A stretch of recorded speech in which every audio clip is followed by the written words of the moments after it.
चलो आज की क्लास शुरू करते हैं। Good morning. तो कल हम लोग किए थे जाट्स और अफगान्स, है ना। कौन थे जाट्स? ठीक है, उसके अलावा और क्या थे? एग्रीकल्चरल कम्युनिटी थे, एग्रेरियन कम्युनिटी थे, जो धीरे धीरे करके प्रोमिनेंस में राइज हुए थे। कैसे, किसके अंडर? ब्रिटिश के अंडर। इमर्ज कब हुए थे? इमर्ज किन के अंडर हुए थे? चूरामन और बदन सिंह, ठीक है, वो सब ठीक है। लेकिन उस समय एक्चुअल में भारत में किसका शासन चल रहा था? आइडेंटिटी, किससे अपनी आइडेंटिटी बचाना चाहते थे? हाँ, मुगल्स के मतलब मुगल्स के टाइम पे वो लोग राइज हुए थे, औरंगजेब के डेथ के बाद। ठीक है, तो सबसे प्रोमिनेंट रूलर कौन था जाट्स का? सूरजमल। सूरजमल या सुजान सिंह। तो ये जो सूरजमल थे, ये ऐसा क्या किए थे कि इनको इतना ज्यादा, इनको एक टाइटल दिया गया था, क्या? प्लेटो, प्लेटो ऑफ द जाट्स। और क्यों इनको ये टाइटल दिया गया था? इनके पॉलिटिकल इंटेलिजेंस की वजह से। ठीक है, क्योंकि इनका जो फार साइटेडनेस था वो बहुत ज्यादा था। ये चीजों को, पॉलिटिकल सिचुएशंस को इतने अच्छे से समझते थे कि इनको समझ में आता था कि किसके साथ अलायंस बनाना है, किसके साथ अलायंस नहीं बनाना है। इस वजह से सूरजमल को टाइटल दिया गया था प्लेटो ऑफ द जाट्स का। ठीक है, क्योंकि प्लेटो जो है वो बहुत इंपॉर्टेंट पॉलिटिकल थिंकर है। भले ही प्लेटो उसके बाद आए हैं, लेकिन फिर भी इनको प्लेटो ऑफ द जाट्स जो है वो कहा गया। ठीक है, तो आज हम लोग करेंगे मैसूर, और कोशिश करेंगे कि मैसूर के बाद जो है केरला को भी कंप्लीट कर ले, अगर टाइम मिला तो। तो ये दोनों साउथ इंडियन किंगडम्स हैं, मैसूर और केरला। तो मैसूर कहां पे लाई करता है, कोई आइडिया है? साउथ में, साउथ में कहा?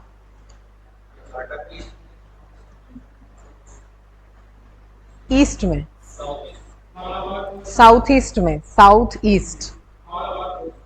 अच्छा रुको, ये है हमारा साउथ इंडिया।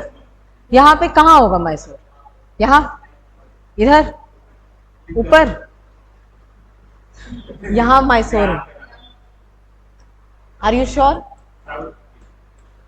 और किसी को कुछ आपत्ति है इससे, या सबका यही कहना है? इधर, हाँ, इधर है मैसूर। इधर अगर मैसूर होगा तो हैदराबाद कहाँ जाएगा? हैदराबाद ऊपर चला जाएगा। पहले ऐसे नहीं होता था, हैदराबाद एक स्टेट था पूरा का पूरा। ये है मैसूर। जब एंग्लो मैसूर वॉर्स हुआ था तो मैसूर में दो लोगों का सबसे ज्यादा नाम सुना होगा। एक हैदर अली और टीपू सुल्तान। क्योंकि मैसूर सबसे ज्यादा इन प्रोमिनेंस राइज हुआ था इन्हीं के अंडर। भले ही मैसूर की स्थापना इन्होंने नहीं करी थी, हैदर अली और टीपू सुल्तान ने, लेकिन मैसूर जो राइज हुआ था वो सबसे ज्यादा हैदर अली और टीपू सुल्तान के अंडर ही हुआ था। हैदर अली के बेटे थे टीपू सुल्तान। लेकिन मैसूर की अगर शुरुआत की बात करें तो मेडिवल हिस्ट्री का एक टॉपिक है विजयनगर एम्पायर। विजयनगर एम्पायर के ही कंट्रोल में आया करता था मैसूर भी। जो मैसूर का एरिया है ये पूरा, ये विजयनगर एम्पायर के कंट्रोल में आया करता था। विजयनगर जब अपने पीक पे था तो ये पूरा इधर का एरिया जो है उनके कंट्रोल में था। तो लेकिन जब विजयनगर एम्पायर जो है उसके अंडर बहुत सारे गवर्नर्स या फ्यूडेटरीज हुआ करते थे, जिनमें एक थे वोडेयार्स, और ये थे मैसूर के गवर्नर्स। ये जो वोडेयार्स थे ये मैसूर के गवर्नर्स थे। तो जब विजयनगर एम्पायर 1565 में एक बैटल होता है, बैटल ऑफ तलीकोटा, जिसमें विजयनगर एम्पायर की हार होती है। विजयनगर एम्पायर साउथ इंडिया का one of the most prominent empires में से माना जाता है कि जिनके पास बहुत कैपेबिलिटी थी कि वो जो है पूरी इंडिया पे अगर चाहते तो राज कर सकते थे, लेकिन बैटल ऑफ तलीकोटा के बाद उनका जो एग्जिस्टेंस है वो एकदम ना के बराबर जाता है। उसके बाद जब बैटल ऑफ तलीकोटा हो जाता है तो विजयनगर एम्पायर अलग अलग ग्रुप में टूट जाता है, जिसमें एक ग्रुप जो होता है वो मैसूर भी होता है, जिसके फाउंडर्स बनते हैं वोडेयार्स। ठीक है, उसके बाद वोडेयार्स जो थे उन्होंने अपना जो टेरिटरी है उसको थोड़ा एक्सपैंड किया, अपना जो कंट्रोल है, एडमिनिस्ट्रेशन है, उसको और स्ट्रेंथन किया, अपना कंसोलिडेट किया एम्पायर को। और इसमें सबसे प्रोमिनेंट नाम आता है चिक्का राजा वोडेयार का। चिक्का राजा वोडेयार। लेकिन वोडेयार्स भी ज्यादा दिन तक चल नहीं पाए। वोडेयार्स के अंडर ही उनकी आर्मी में काम करते थे हैदर अली, और जब वोडेयार्स जो थे वो कमजोर होने लगे तो हैदर अली को यहाँ एक अपॉर्चुनिटी दिखी कि हैदर अली यहाँ पर एक प्रोमिनेंट रूलर की तरह उभर सकते हैं। जबकि हैदर अली जो थे वो पढ़े लिखे भी नहीं थे।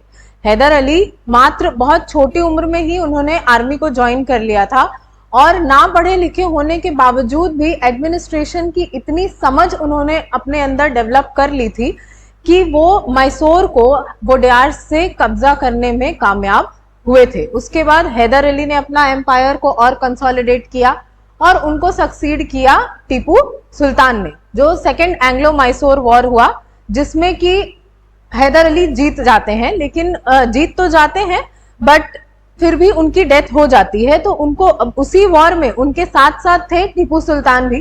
तो टीपू सुल्तान जो है वो उनको सक्सीड करते हैं। ऐसा नहीं होता है कि हैदर अली की मौत हो गई तो मैसूर जो है वो जो ऑपोजिट पार्टी थी उसके कब्जे में चली गई। टीपू सुल्तान उनको सक्सीड करते हैं। फिर टीपू सुल्तान जो है, टीपू सुल्तान का बहुत नाम सुना है, तो टीपू सुल्तान हाँ अपनी आर्मी को बहुत मॉडर्नाइज करते हैं। यूरोप, फ्रांस, इन सब से, खास करके फ्रांस से उनका जो रिलेशन था वो बहुत अच्छा होता है। उस टाइम पे फ्रेंच रेवोल्यूशन से वो बहुत ज्यादा इंस्पायर्ड थे। तो ये सारी चीजें होती हैं, और इनके बीच में और ब्रिटिशर्स के बीच में, मतलब टीपू सुल्तान और ब्रिटिशर्स के बीच में थर्ड और फोर्थ एंग्लो मैसूर वॉर होता है। और फोर्थ एंग्लो मैसूर वॉर के बाद मैसूर जो है वो पूरे तरीके से ब्रिटिश के कब्जे में आ जाता है। तो ठीक है, अब इसको आगे समझते हैं।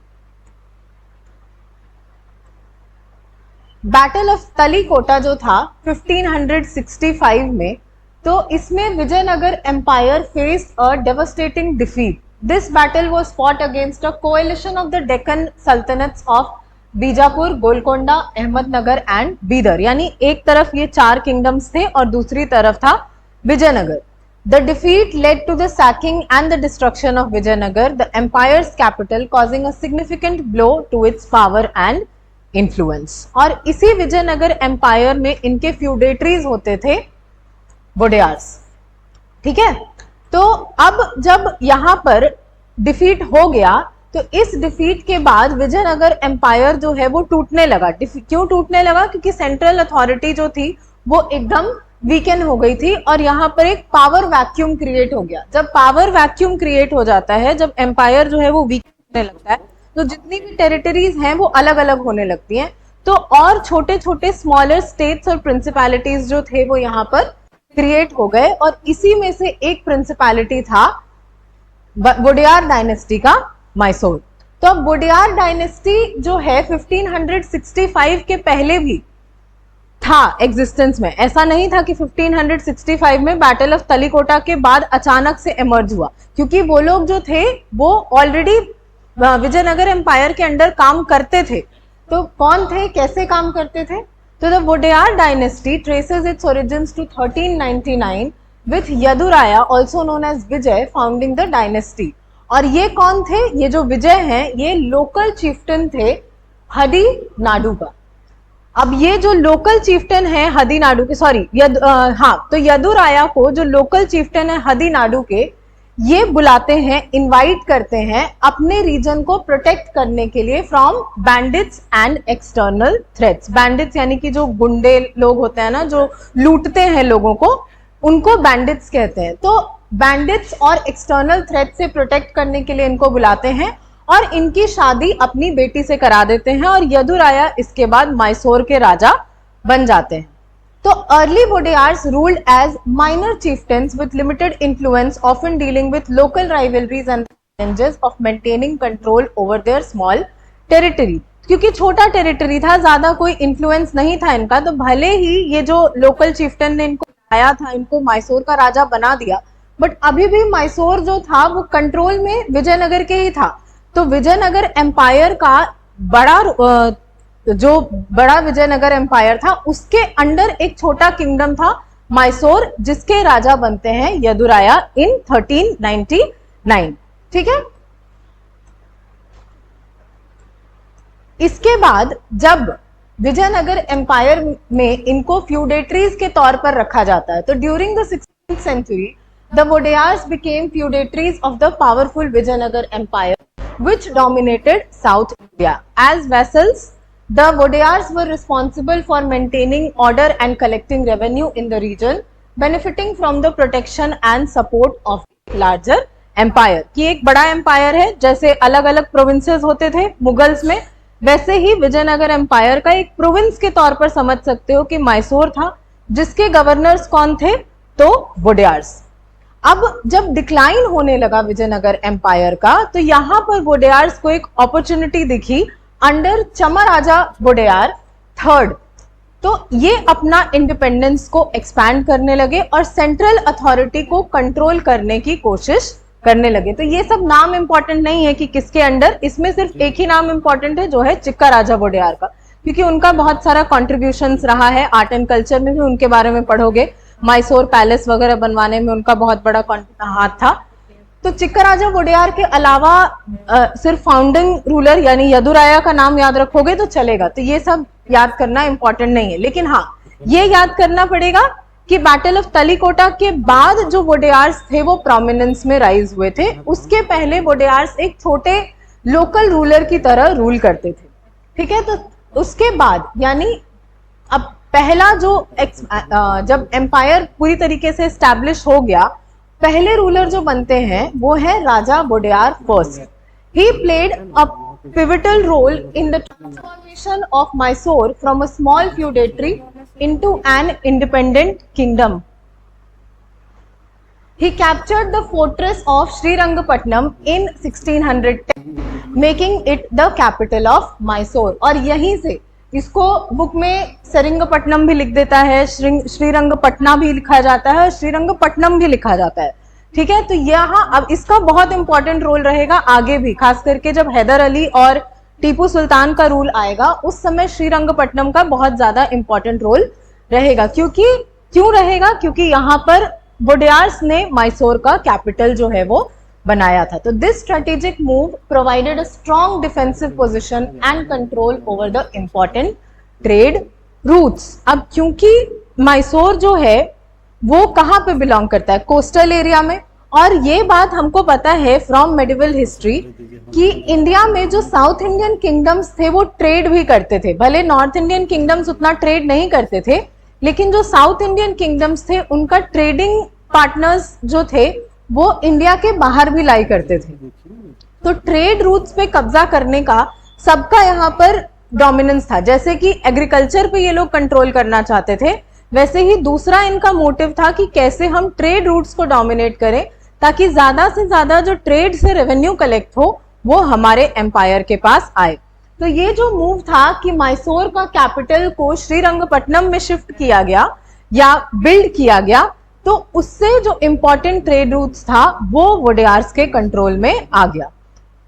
इसके अलावा Raja Wodeyar and his successors focused on consolidating their power and expanding their territories through military conquests and strategic marriages. The Vodeyars improved administrative efficiency, promoted agriculture and encouraged trade, laying the foundation of a prosperous kingdom. अब दो चीजें हैं, military conquest और strategic marriages. तो इन दो चीजों के सहारे इन्होंने अपना एम्पायर को और ज्यादा स्ट्रॉन्ग बनाया। ठीक है, अब सबसे प्रोमिनेंट रूलर जो वोडेयार्स में एग्जिस्ट करते हैं वो है चिक्का राजा वोडेयार। इनकी फोटो ये है चिक्का राजा वोडेयार। तो इनको माना जाता है कि कर्नाटका का जो एरिया है, क्योंकि मैसूर जो था वो प्रेजेंट कर्नाटका का जो एरिया है उससे रिलेट कर सकते हो। तो कर्नाटका की हिस्ट्री अगर पढ़ोगे, मतलब इन केस अगर कभी किसी को इंटरेस्ट आया, तो उसमें चिक्का राजा वोडेयार का बहुत इंपॉर्टेंट जिक्र जो है वो किया गया। हम लोग तो बस ऊपर ऊपर से समझते हैं इनके बारे में, जो भी इंपॉर्टेंट चीजें हैं वो जानते हैं, लेकिन पूरी हिस्ट्री अगर जाननी है इनके बारे में तो कर्नाटका की कोई बुक जो लोकल बुक होती है उसमें देखोगे तो इनका बहुत इंपॉर्टेंट जिक्र किया गया है। तो चिक्का राजा वोडेयार या चिक्का Devaraja Wodeyar implemented the significant administrative changes, reorganizing the kingdom's bureaucracy to ensure efficient governance। अब देखो, अभी तक हम लोगों ने बहुत सारा एडमिनिस्ट्रेटिव रिफॉर्म्स पढ़ा, लेकिन ब्यूरोक्रेसी के बारे में जिक्र किसी भी एडमिनिस्ट्रेशन में नहीं किया गया, किसी भी एम्पायर में नहीं किया गया। तो मतलब कि साउथ इंडियन किंगडम्स जो थे हमारे, वो इतने ज्यादा एफिशिएंट थे कि वहां पर ब्यूरोक्रेसी भी जो थी वो वेल एस्टैब्लिश थी। He introduced a systematic revenue collection method and divided the kingdom into administrative units. His reign saw the promotion of trade and commerce, bolstering Mysore's economy. He developed infrastructure such as roads and marketplaces. इसके अलावा इन्होंने dams बनवाए थे, उसके बाद इन्होंने Mysore palace बनवाया था। And encouraged agricultural productivity by implementing irrigation projects। और उसके अलावा कल्चरल पैटर्नेज यानी आर्ट एंड कल्चर में भी इनका बहुत कंट्रीब्यूशन था। पोएट्स को, म्यूजिशियंस को, स्कॉलर्स को, इन सबको सपोर्ट करते थे, क्योंकि साउथ इंडियन किंगडम्स देखो, तभी साउथ इंडियन किंगडम्स में या साउथ इंडियन स्टेट्स में जितने आर्ट फॉर्म्स और तो चिक्का देवराज वोडेयार जो हैं वो मैसूर किंगडम के वोडेयार डायनेस्टी के सबसे पावरफुल रूलर्स में से एक है। मतलब पावरफुल रूलर्स में से एक क्या कहेंगे, सबसे पावरफुल रूलर इन्हीं को कहेंगे, क्योंकि बहुत सारे ऐसे एडमिनिस्ट्रेटिव रिफॉर्म्स और इकोनॉमिक पॉलिसीज जो इनकी थी वो इतनी ज्यादा दूरदर्शी माना जाता है, मतलब दूरदर्शी थी कि आज भी उनका इम्पैक्ट जो है वो देखने को मिलता है, चाहे वो आर्ट एंड कल्चर के मामले में हो, चाहे वो डैम्स वगैरह के मामले में हो। तो उस टाइम पे जब ये सारी चीजें कोई नहीं कर रहा था तो वोडेयार डायनेस्टी के चिक्का देवराज वोडेयार वो सारे काम कर रहे थे। जैसे पहला हो गया कि एडमिनिस्ट्रेटिव चेंजेस, जैसे reorganising the kingdom's bureaucracy to ensure efficient governance. इसके पहले ब्यूरोक्रेसी का जिक्र यहाँ पर नहीं हुआ है कि ब्यूरोक्रेसी हम किसी, चाहे मुगल हो या कोई भी किंगडम हो, इसके पहले चोलास वगैरह में थोड़ा बहुत ब्यूरोक्रेसी का जिक्र जो है वो देखने को मिला है। लेकिन जो मॉडर्न इंडिया में या मुगल वगैरह जो किंगडम्स थे नॉर्थ इंडिया में, उसमें ब्यूरोक्रेसी था। वो जो होता था हेरिडिटरी होता था, चाहे वो मनसबदारी हो या जो भी चीजें हो वो हेरिडिटरी होता था, और ब्यूरोक्रेसी जो होता है उसमें हेरिडिटरी नहीं होता है। तो इसको इन्होंने मॉडिफाई किया, रीऑर्गेनाइज किया, plus systematic revenue collection method जो है वो इंट्रोड्यूस किया, और किंगडम को अलग अलग एडमिनिस्ट्रेटिव यूनिट्स में डिवाइड किया। अब ये बताओ कि एडमिनिस्ट्रेटिव यूनिट्स क्या होता है?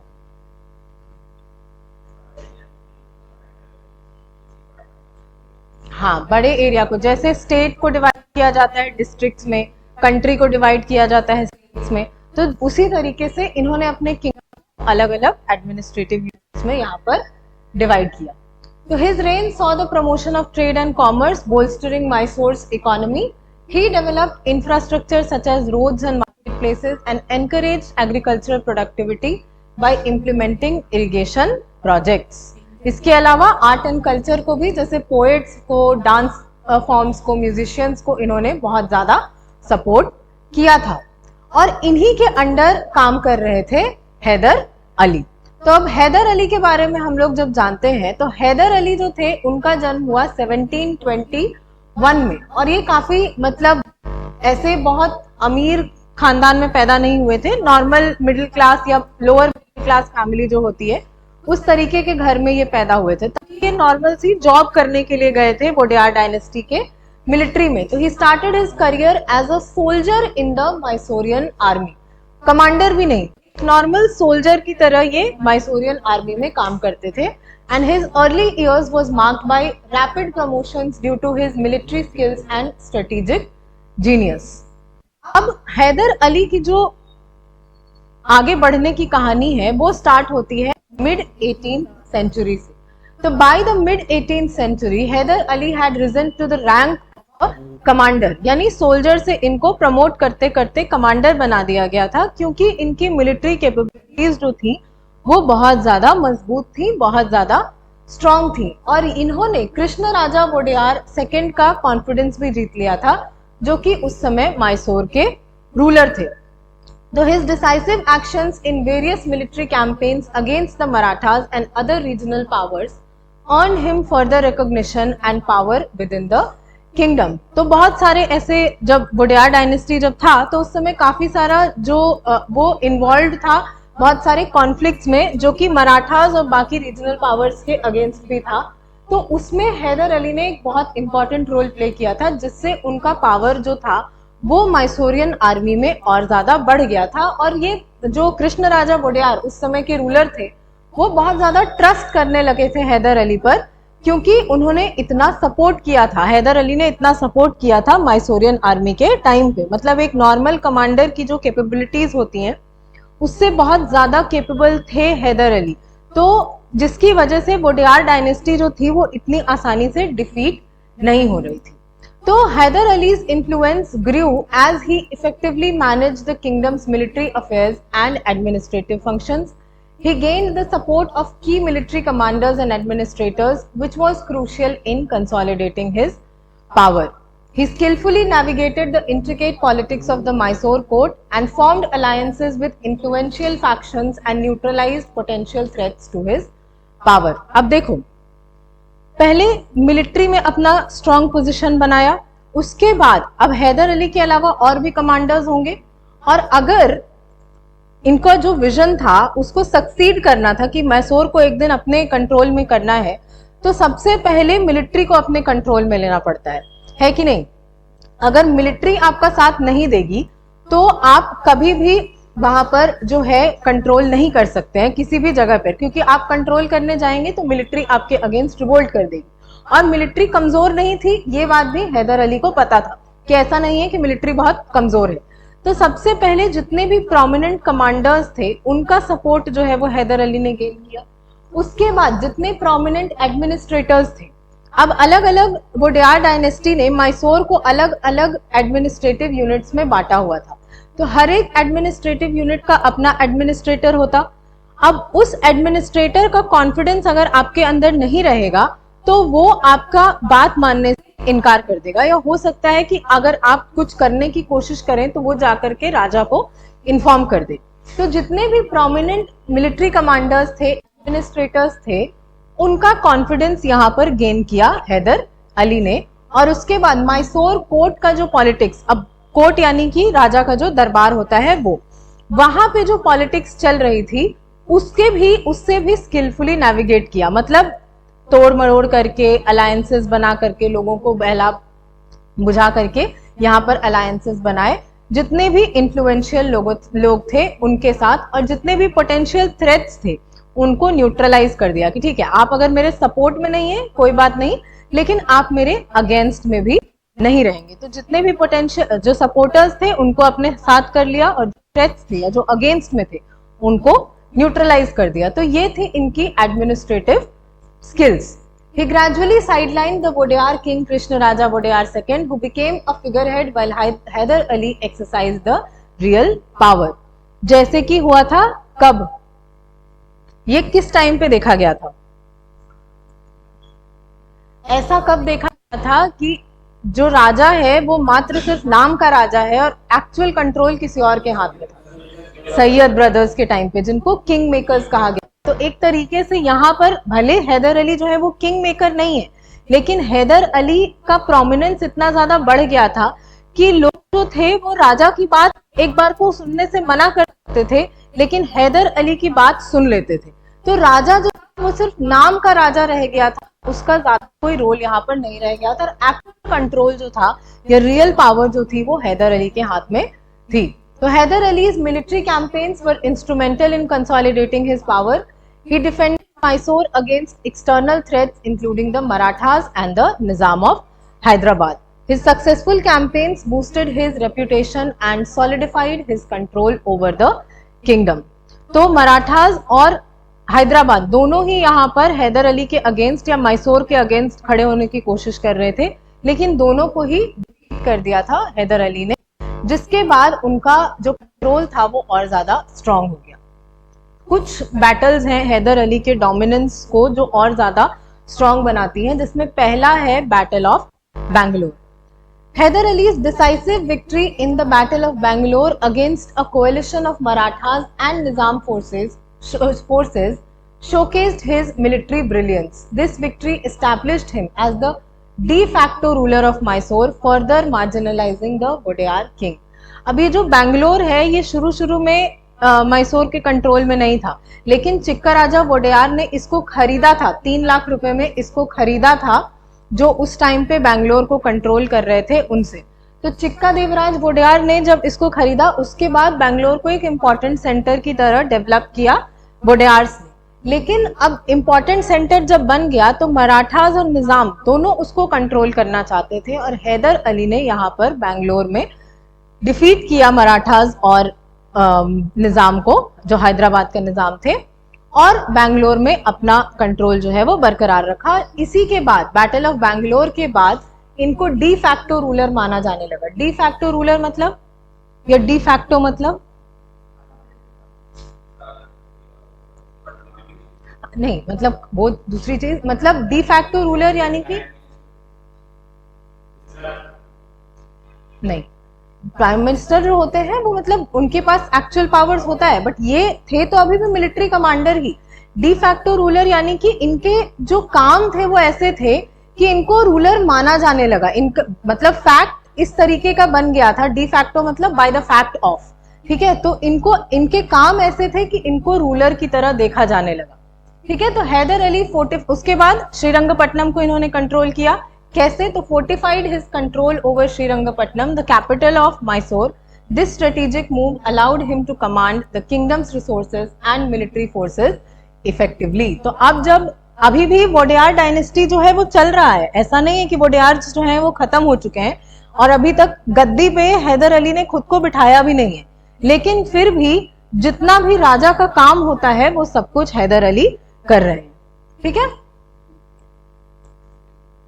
He transformed Srirangapatnam into a formidable fortress and administrative center. इसके अलावा कुछ एडमिनिस्ट्रेटिव रिफॉर्म्स भी थे जो हैदर अली ने लिए थे, जैसे reorganisation of the revenue system, infrastructure का इंप्रूवमेंट और ट्रेड एंड कॉमर्स का जो promotion. His policies enhanced the kingdom's economic stability and military strength, क्योंकि मिलिट्री में ये खुद ही इतने केपेबल थे कि इनको किसी की हेल्प लेने की जरूरत नहीं थी, लेकिन और इकोनॉमिक्स को और ज्यादा स्ट्रांग बनाया। अब ये जो एरिया है एग्रीकल्चर के लिए उतना फर्टाइल नहीं माना जाता है, मतलब इतने ज्यादा भी क्रॉप्स नहीं होते हैं जितना कि नॉर्दर्न प्लेन्स वाला जो एरिया है उसमें होगा। तो इसीलिए इन्होंने फोकस उन चीजों पर किया जो यहाँ पर पहले से चल रहे थे, जैसे ट्रेड एंड कॉमर्स चल रहा था, उसके अलावा इंफ्रास्ट्रक्चर को इम्प्रूव किया, रेवेन्यू सिस्टम को और ज्यादा स्ट्रांग किया। तो इन सबको मिला जुला करके जो इकोनॉमिक पावर था मैसूर का वो और ज्यादा बढ़ गया। फिर Haider Ali continued to expand Mysore's territories through successful military campaigns against the neighboring states and the British East India Company. His strategic alliances and the use of European military tactics and weaponry further strengthened his position. ये कई बार exam में ये statement पूछा जाता है कि हैदर अली जो थे उन्होंने यूरोपियन मिलिट्री टेक्निक्स का यूज किया था। अब इस समय तक यूरोपियन लोग जो थे वो इंडिया में आ चुके थे। ये कब का समय है? ये तुम मान लो कि हाँ 1870s के लगभग का समय है। तो इस समय तक ये पता चल चुका है कि जो मिलिट्री यूरोप की मिलिट्री है, चाहे वो फ्रांस हो, पोर्टुगीज हो या ब्रिटिश हो, डच हो, क्योंकि ये सारे लोग ही इंडिया में आ चुके हैं, ये बहुत स्ट्रांग है और इनकी मिलिट्री टेक्निक्स जो है वो इंडियन से बहुत ज्यादा स्ट्रांग है। तो इनसे हमें कुछ सीखना चाहिए, रादर देन कि हम अपने आप को ही सबसे स्ट्रांग बताते रहें। अगर इनकी जो अच्छी चीजें हैं उसको हम इंटीग्रेट कर लेंगे तो हम और ज्यादा स्ट्रांग हो सकते हैं। तो हैदर अली ने इस ट्रिक को जो है वो समझ लिया था और जितनी भी यूरोपियन मिलिट्री टैक्टिक्स थी वो सिखाई, और जो वेपनरी भी था यूरोप का, जो अब उस समय हम लोग थे वो अभी भी तलवार से और जो पुराने तकनीक होते हैं उन्हीं से लड़ रहे थे, पर ये लोग गन्स यूज कर रहे थे, पिस्टल्स यूज कर रहे थे और रॉकेट्स भी यूज कर रहे थे। तो इसके वजह से अपने जो वेपन सिस्टम है उसको भी मॉडर्नाइज किया, और इसमें सबसे बड़ा रोल रहा है टीपू सुल्तान का। इन्होंने तो किया ही, बट टीपू सुल्तान और ज्यादा एक कदम आगे ले गए उसको। इसके अलावा उन्होंने रीजनल पावर्स के साथ अलायंसेस बनाए और European nation such as France, मतलब फ्रांस के साथ हैदर अली का भी और टीपू सुल्तान का भी काफी अच्छे रिलेशंस रहे हैं। क्यों? तो ब्रिटिश के इन्फ्लुएंस को कंट्रोल करने के लिए। देखो, ब्रिटिश भी या यूरोप वाले भी यही काम करते थे, दो लोग लड़ रहे होते थे और उसमें जो फ्रांस होता था वो एक को सपोर्ट करने लगता था, और ब्रिटिश जो होता था, दो रीजनल किंगडम्स लड़ रहे होते थे, ब्रिटिश एक को सपोर्ट करता था, एक किंगडम को, और फ्रांस एक को सपोर्ट करता था। यही चीज हैदर अली ने की कि ब्रिटिश और फ्रेंच के बीच में लड़ाई इंडिया में नहीं हो रही थी, यूरोप में हो रही थी कि यूरोप का सुपर पावर कौन बनेगा, यूरोप को कौन कंट्रोल करेगा, जिसमें दो सबसे बड़े कंटेंडर्स जो थे वो थे ब्रिटिश और फ्रेंच। इस चीज का फायदा उठाया यहाँ पर और ये देखा कि ब्रिटिश के साथ अलायंस बनाना थोड़ा मुश्किल है, क्योंकि ब्रिटिश जो है वो धीरे धीरे एक्सपैंड कर रहे हैं, तो उनको लगेगा कि हम अलायंस नहीं भी बनाएंगे तो आज नहीं तो कल हम मैसूर को कंट्रोल तो कर ही लेंगे, तो क्यों ना फ्रेंच के साथ यहाँ पर अलायंस बनाया जाए। और वही किया, फ्रेंच के साथ अलायंस बनाया ताकि ब्रिटिशर्स के अगेंस्ट ये लोग और ज्यादा स्ट्रांग हो सके। तो these alliances provided him with additional resources and military support.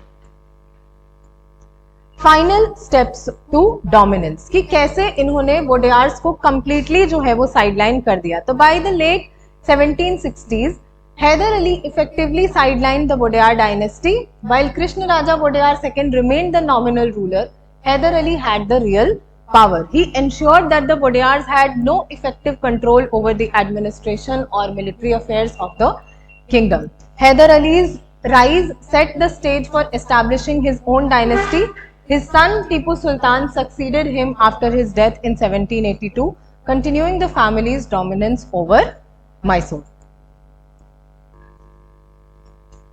अब ब्रिटिश और के साथ हैदर अली के जो संबंध थे वो थोड़े चेंज होते रहते थे जरूरत के हिसाब से, कि जब उनको लगता था कि अभी हमको ब्रिटिश के साथ कोऑपरेट करना चाहिए तो वो ब्रिटिश के साथ कोऑपरेट भी करते थे, और जब लगता था कि ब्रिटिशर्स जो हैं वो हमारे ऊपर ही एक खतरा बन रहे हैं तब वो ब्रिटिशर्स के साथ कोऑपरेट नहीं करते थे। तो स्टार्टिंग में Hyder look upon the British power as hostile to him. He, along with his cavalry, made a sudden dash on Madras in March 1769. अब मैसूर से बंगाल तक जाते तो तब तक मिलिट्री भी एग्जॉस्ट हो जाती और इस बात की श्योरिटी भी नहीं होती कि बंगाल में जो ब्रिटिश पावर एस्टैब्लिश हो गया है उसको ये लोग डिफीट कर ही पाएंगे। तो सबसे नजदीक इनके लिए था मद्रास। तो ये लोग मार्च 1769 में हैदर अली ने मद्रास पे अटैक किया। The English made peace in the next month, providing for mutual restoration of conquest and defensive alliance. अब इंग्लिश जब ऐसी सिचुएशन को फेस करते थे ना कि बस अब उनकी हार होने वाली है, तो वो हार नहीं मानते थे, वो संधि कर लेते थे कि चलो ना आप जीते ना हम जीते, एक काम करते हैं, जो आपस में समझौता होता है वो कर लेते हैं। और उसके बाद ये लोग क्या करते थे कि उसके बाद अटैक करते थे। So as a realist, Hyder felt that the defensive alliance of 1769 must be the basis of his foreign policy. This will help him against the Nizam, his traditional enemy, and the Marathas, a dangerous neighbor. तो इनको भी लगा कि क्योंकि Britishers सबसे powerful हैं, तो हो सकता है कि निजाम के अगेंस्ट और मराठास के अगेंस्ट ब्रिटिशर्स जो हैं वो इनकी हेल्प कर देंगे। But soon he was disappointed by the British. The English gave him no aid during the Maratha invasion of 1769 to 72. As he once said, I have wasted several years of my life by the supposition that England was a great nation. मतलब ये माना जाता है ना कि जैसे अब जवाहरलाल नेहरू हमेशा मानते थे कि हिंदी चीनी भाई भाई, तो जब इंडिया चाइना वॉर हुआ था 1962 का, तो वो कभी इस चीज को मतलब समझ ही नहीं पाए थे, एक्सेप्ट ही नहीं कर पाए थे, या कभी एक्सपेक्ट भी नहीं किए थे कि चाइना जो है वो कभी इंडिया पे अटैक भी कर सकता है, क्योंकि वो चाइना को एज अ फ्रेंडली नेशन देखते थे, काफी फ्रेंडली रिलेशंस जो थे वो चाइना के साथ मानते थे। वैसे ही हैदर अली जो थे वो इंग्लैंड को बहुत अच्छा और बहुत ग्रेट नेशन समझते थे, और इसीलिए सोचते थे कि अगर इनका सपोर्ट मैसूर को मिल जाता है तो मैसूर जो है वो कभी भी डिफीट नहीं होगा। बट अल्टीमेटली यही हुआ कि जब मराठास ने मैसूर पर अटैक किया तो ब्रिटिशर्स ने हैदर अली की हेल्प करने से इनकार कर दिया, और यहाँ पर जो मैसूर है वो डिफीट हो जाता है मराठास के हाथों। तो फर्स्ट एंग्लो मराठा वॉर जो होता है, हाँ, फर्स्ट एंग्लो मराठा वॉर में the behaviour of English made him change his propositions of foreign policy. He decided to support the Marathas, the Nizam and the Bhosle during the first Anglo-Maratha war as a common struggle against the English। मतलब सोचो, इसके पहले मराठास ने ही invade किया मैसूर पर, लेकिन क्योंकि अब इंग्लिश जो था वो सपोर्ट नहीं किया हैदर अली को, तो इनको रियलाइज हुआ कि जितने हम लोग अपने किंगडम्स हैं जो आपस में एक दूसरे के साथ अलायंस बना सकते हैं, हम सबको जो हमारा कॉमन एनिमी है यानी ब्रिटिश, उसके अगेंस्ट यूनाइट होना पड़ेगा। और वही हुआ कि मराठास के साथ, मतलब मराठास में भोसलेस के साथ, निजाम के साथ यहाँ एक अलायंस बनाया और ब्रिटिशर्स के अगेंस्ट खड़े हो गए। This brought in the hostilities of the British towards Mysore and their ambition to gain control of northern Circars. The Nizam of Hyderabad instigated the British against Mysore. अब मॉडर्न हिस्ट्री ना इस वजह से बहुत कॉम्प्लिकेटेड है, क्योंकि जो सामने में हमको सपोर्ट कर रहा है हो सकता है कि वो एक्चुअल में हमारा सपोर्टर ना हो। फॉर एग्जाम्पल रानी लक्ष्मीबाई का जब वो हुआ था, मतलब रानी लक्ष्मीबाई के पति का जब देहांत हुआ था, उसके बाद जो उनके भाई थे वो ही जो थे वो रानी लक्ष्मीबाई के अगेंस्ट अंग्रेज को भड़का रहे थे।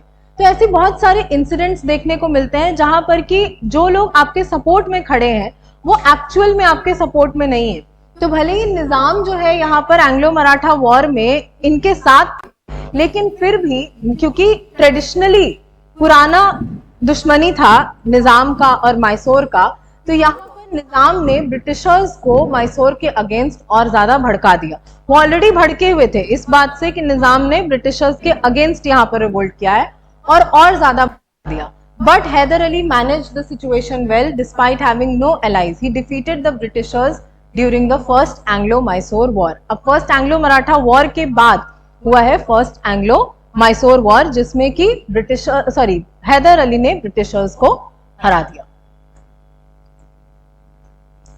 French was a key Mysore ally during the Anglo-French rivalry in Europe. Mysore also got dragged in. तो क्योंकि अब मैसूर जो है वो फ्रेंच का सपोर्ट ले रहा था, तो दुश्मन का जो दोस्त होता है वो दुश्मन होता है, ये बात तो पता है। मान लो इसके साथ मेरे अच्छे टर्म्स नहीं है और ये इसकी बहुत अच्छी दोस्त है, तो ऑटोमेटिकली उसके साथ भी मेरे अच्छे टर्म्स नहीं होंगे।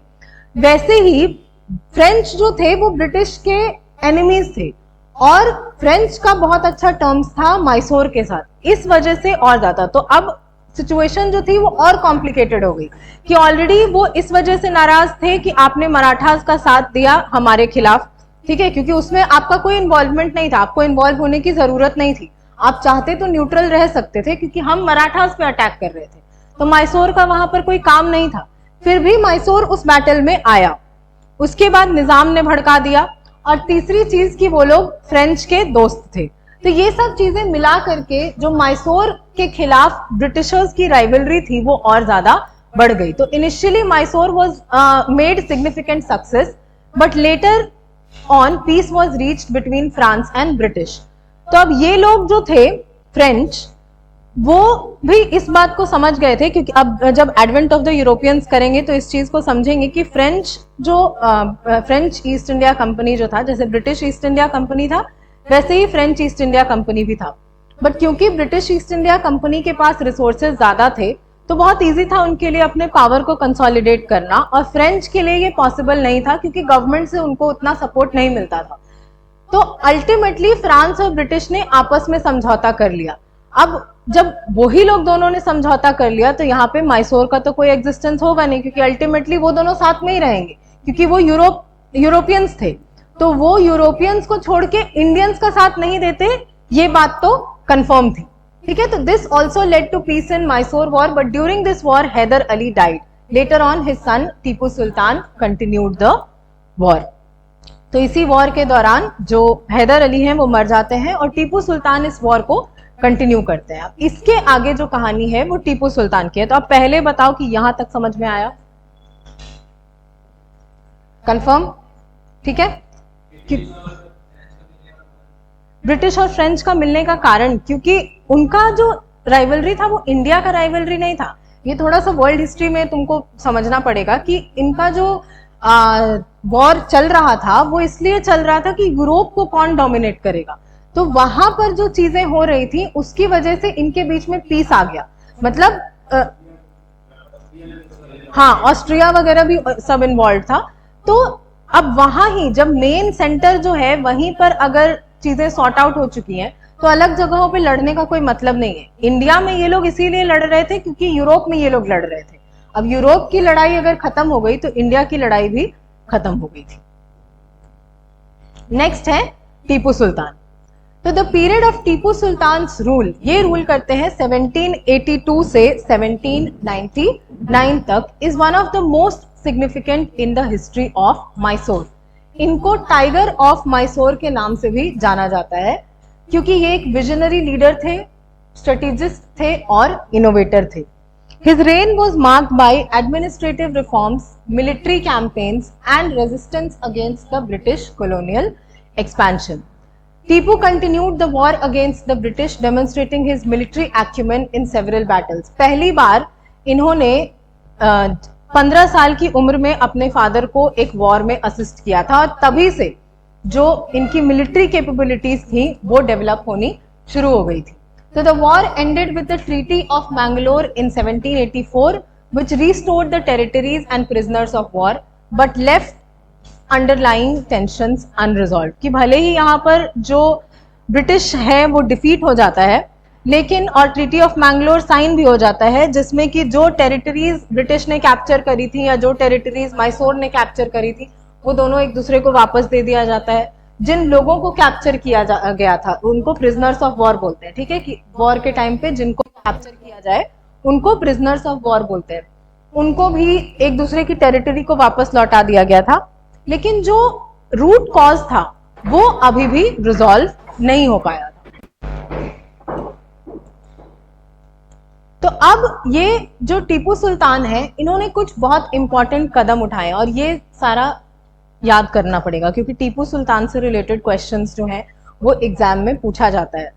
क्योंकि साउथ इंडियन किंगडम्स पे जनरली हम लोग ध्यान नहीं देते हैं, इस वजह से थोड़ा सा पढ़ लेना इन सब के बारे में। तो Tipu Sultan implemented significant reforms in the revenue system to increase efficiency and state revenue. He introduced new revenue policies that included surveying and assessing agricultural lands and implementing a system of direct taxation. अब देखो, इसके पहले जहां पर भी revenue system लगाया गया उसमें ये नहीं देखा जाता था कि लैंड जो है वो कैसा है, कितना उसका उपज है, कितना फसल वहां से हो रहा है, ये सब देखे बिना एक यूनिफॉर्म टैक्सेशन का जो सिस्टम था वो लगा दिया जाता था कि भले ही आपका जो प्रोडक्टिविटी है वो कम हो लेकिन इतना टैक्स, इतना रेवेन्यू आपको पे करना पड़ेगा। इनका जो सिस्टम था वो ये था कि पहले सारे लैंड्स को सर्वे किया जाएगा और एसेस किया जाएगा और उसके बाद उस बेसिस पे डायरेक्ट वहां से टैक्सेशन या टैक्स जो है वो कलेक्ट किया जाएगा। उसके अलावा इन्होंने एग्रीकल्चर को डेवलप किया by introducing new crops such as sugar cane and mulberry and encouraging sericulture that is silk farming. Implemented irrigation projects and improved agricultural practices to boost productivity. ठीक है, तो एग्रीकल्चर को स्ट्रॉन्ग किया और revenue system को strong किया। इसके अलावा इकोनॉमिक पॉलिसीज और इंडस्ट्रियलाइजेशन में भी इन्होंने जो अपना योगदान है वो दिया था। अब ये देखो, ये बहुत सिग्निफिकेंट डेवलपमेंट है। कोई भी एम्पायर इंडस्ट्रीज पे फोकस नहीं कर रहा था, चाहे वो कितना ही बड़ा एम्पायर क्यों ना हो। आखिर इंडिया को इंडस्ट्रियलाइज होने में इतना टाइम इसीलिए लगा, ब्रिटिशर्स के आने का इंतजार हमें इसीलिए करना पड़ा क्योंकि अल्टीमेटली अगर ब्रिटिशर्स नहीं आते तो शायद जिस समय हमारा इंडस्ट्रियलाइजेशन हुआ उस समय भी नहीं हुआ होता। क्योंकि कोई भी एम्पायर इंडिया में ऐसा नहीं था सिवाय जो टीपू सुल्तान है उनके, जो कि इंडस्ट्रियलाइजेशन या इंडस्ट्रीज पे फोकस कर रहा था। क्योंकि इंडस्ट्रीज पे फोकस यानी कि आपको मशीन्स बनाने पड़ेंगे, मशीन से जो भी प्रोडक्शन है वो करना पड़ेगा।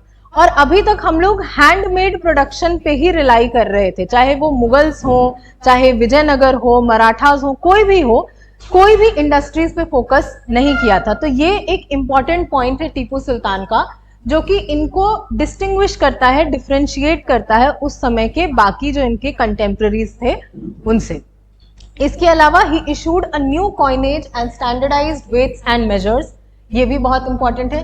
तो जब टीपू सुल्तान से रिलेटेड क्वेश्चन पूछा है ना, तो ऐसे मतलब जो क्वेश्चन मान लो ऐसे रहेगा कि which of the following was not done by Tipu Sultan, तो उसमें 4-5 पॉइंट्स दे देगा और उसके बाद बोलेगा कि इनमें से कौन सा है जो टीपू सुल्तान ने नहीं किया था। तो ये वेट्स एंड मेजर्स को इन्होंने स्टैंडर्डाइज किया, यानी जो आज हम लोग सिस्टम देखते हैं ना कि 1 किलो का वो जो वेट एंड मेजर होता है, उस तरीके का इन्होंने स्टार्ट किया। अपने खुद के कॉइन्स इन्होंने इंट्रोड्यूस किए। उसके अलावा ट्रेड एंड कॉमर्स को प्रमोट किया, both domestically and internationally, and establish trade relations with countries such as France, Persia और Turkey. Encourage the development of industries, particularly the arms and textile industries. Establish state-controlled factories to produce goods, reducing dependency on foreign imports. तो state-controlled factories मतलब state-controlled factories मतलब कौन control कर रहा है? State-controlled factories, पहले तुम ध्यान दो क्लास में, तुम सुने ही नहीं हो कि बात क्या हो रही है।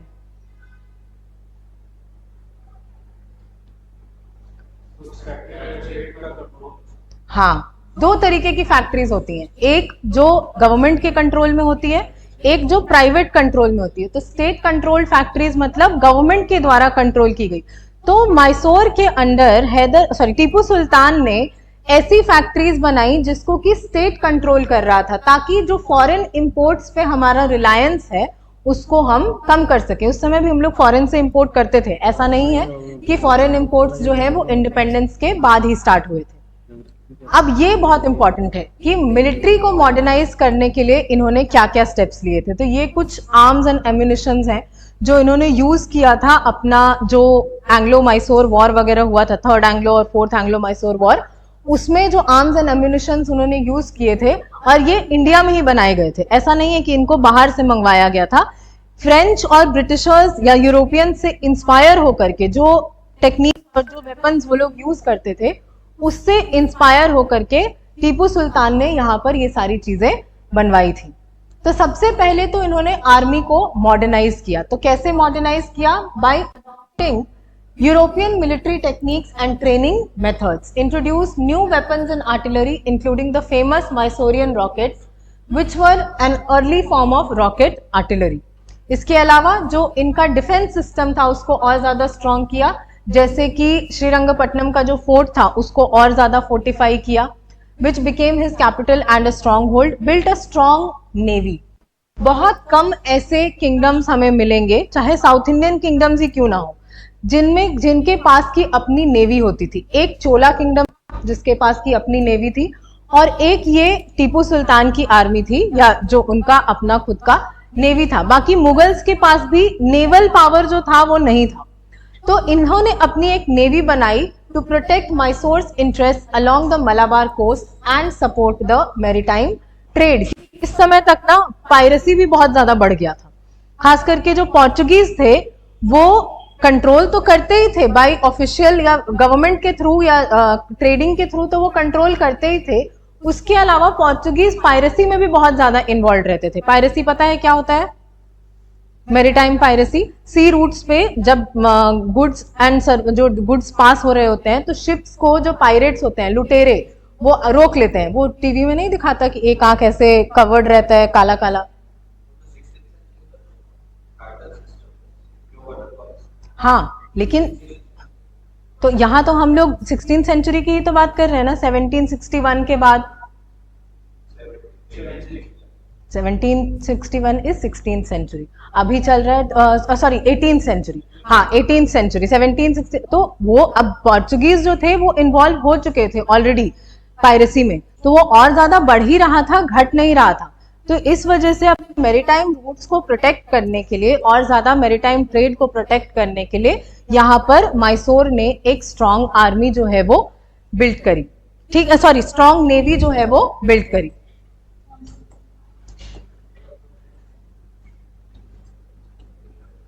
अब इसके अलावा ब्रिटिशर्स के साथ इनका 2 वॉर हुआ, थर्ड एंग्लो मैसूर वॉर और फोर्थ एंग्लो मैसूर वॉर।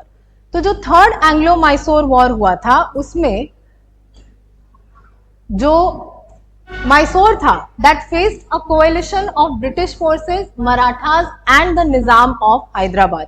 तीन मतलब ब्रिटिशर्स, मराठास और निजाम तीनों एक हो गए थे मैसूर के against. Despite initial successes, the war ended with the Treaty of Seringapatam in 1792, which resulted in significant territorial losses and heavy indemnity for Mysore. Indemnity होता है कि अगर आप किसी से हार जाते हैं तो उस हार के बदले, मतलब मान लो अगर तुम्हारा हम टेरिटरी को कंट्रोल नहीं करते हैं तो उस हार के बदले आपको बहुत एक अमाउंट, सिग्निफिकेंट अमाउंट है जो देना पड़ता है जीतने वाली पार्टी को। तो इन्होंने बहुत सारी टेरिटरी को भी अपना सीड कर दिया टू द ब्रिटिशर्स और एक हैवी इंडेमनिटी अमाउंट भी जो है वो मैसूर को पे करना पड़ा ब्रिटिशर्स को, क्योंकि इतने भी स्ट्रांग नहीं थे। अब देखो मराठास के बारे में भी हम पढ़ चुके हैं और निजाम ऑफ हैदराबाद के बारे में भी हम पढ़ चुके हैं।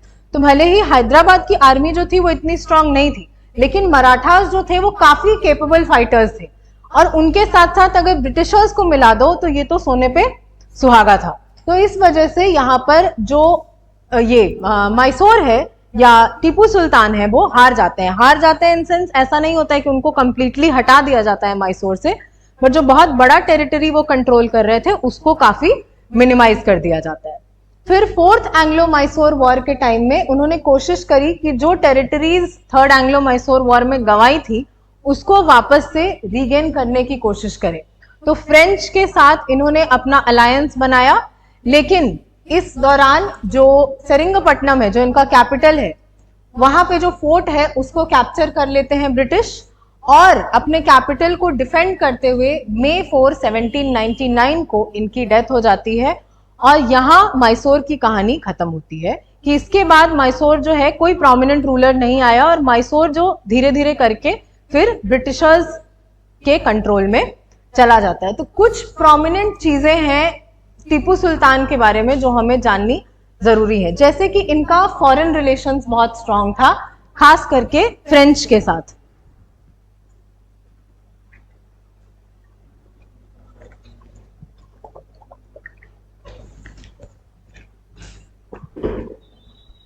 तो फ्रेंच जो थे उनको ब्रिटिश जो टीपू सुल्तान थे वो अपना दोस्त मानते थे और फ्रेंच रेवोल्यूशन भी इस टाइम पे चल रहा था, तो बहुत इंस्पायर्ड थे। जो चीजें भी फ्रेंच रेवोल्यूशन में हुई, फ्रेंच रेवोल्यूशन से कुछ इंपॉर्टेंट आइडियाज का जन्म हुआ, जैसे लिबर्टी, इक्वालिटी और फ्रेटर्निटी। इन आइडियाज से टीपू सुल्तान बहुत इंस्पायर्ड थे कि कुछ नई चीजें थी जो जानने को मिल रही थी। तो इस वजह से टीपू सुल्तान जो थे उन्होंने एक ट्री ऑफ लिबर्टी भी लगाया था। कहाँ?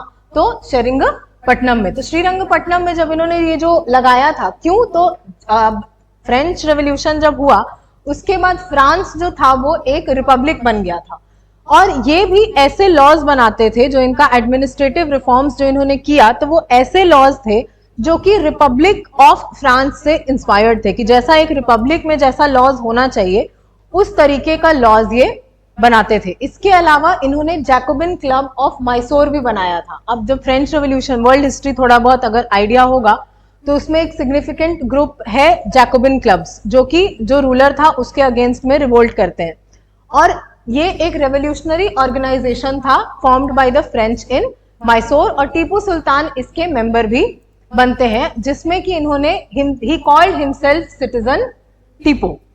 He also had trade relations with many countries. Under Tipu Sultan, Mysore became a formidable power. He sent and received envoys specially from France and Turkey. यानी फ्रांस के अलावा टर्की के साथ भी जो इनके रिलेशंस थे वो काफी अच्छे थे। तो ये क्वेश्चन शायद एग्जाम में पूछा गया है कि ट्री ऑफ लिबर्टी जो है वो किसने लगाया था और कहाँ लगाया था। जैकोबिन क्लब भी पूछा गया है। हाँ, वो जब क्वेश्चंस देखोगे तो ध्यान में आ जाएगा। उसके अलावा एग्रीकल्चर में इन्होंने he tried to do away with the custom of giving jagirs because it led to the subjugation of farmers and also the loss of revenue because of corruption by intermediaries. अब बेसिक जागीरदारी system अगर समझोगे ना तो कुछ land होता है जिसको कि मतलब बहुत सारा लैंड जो होता है उसको एक आदमी के अंडर प्लेस किया जाता है जिसको जागीरदार बोला जाता है। और वो आजकल मतलब आजकल क्या मम्मी कभी कभी बोलते हैं ना कि अपना जागीर समझ के रखा है, तो मतलब जागीरदार जो जागीरदारी सिस्टम है वहीं से ये चीज आई है कि उसका रेवेन्यू कलेक्शन का जो सारा अथॉरिटी होता था वो जागीरदार के पास होता था। तो ये मुगल्स के टाइम से ही ये जो जागीरदारी सिस्टम है या उसके पहले से भी चली आ रही है, मुगल्स ने इसको थोड़ा मॉडिफाई किया था। तो जागीरदारी सिस्टम जो था उसको यहाँ पर टीपू सुल्तान ने खत्म करने की कोशिश करी क्योंकि उनके हिसाब से यहाँ पर जागीरदार की वजह से जो एक्चुअल फार्मर्स होते थे, क्योंकि जागीरदार कोई मेहनत नहीं करते थे, एक्चुअल कल्टीवेशन फार्मर्स कर रहे हैं, रेवेन्यू जो है वो फार्मर्स दे रहे हैं और फायदा भी उनको नहीं मिलता था। तो इसीलिए जागीरदारी सिस्टम को इन्होंने खत्म करने की कोशिश करी क्योंकि यहाँ पर उनके करप्शन की वजह से फार्मर्स को जो है रेवेन्यू नहीं मिल रहा था, सॉरी फायदा नहीं मिल रहा था और स्टेट को भी, स्टेट एक्सचेकर को भी रेवेन्यू का लॉस हो रहा था। He increased the revenue to increase the state income. He attempted to reduce the hereditary possessions of the polygars to bring the land under the control of the state. South में जो जागीरदारी जैसा ही एक system हुआ करता था पोलीगार्स का, तो इसको भी साउथ इंडियन फॉर्म ऑफ जागीरदारी समझ सकते हो। His land revenue was as high as that of other contemporary rulers. It ranged up to 1/3 of the gross produce. मतलब ऐसा नहीं है कि लैंड रेवेन्यू इनका बहुत कम था कि एग्रीकल्चर रिफॉर्म्स में इन्होंने लैंड रेवेन्यू को बहुत कम कर दिया, क्योंकि जिस हिसाब से ये लड़ाइयां लड़ रहे थे इनको बहुत सारे रेवेन्यू की जरूरत थी, तो रेवेन्यू को इन्होंने इंक्रीज ही किया था, डिक्रीज नहीं किया था। उसके अलावा जो इलीगल टैक्सेस वगैरह कलेक्ट होते थे उस पे इन्होंने जो है चेक किया, मतलब जो रोक लगाया।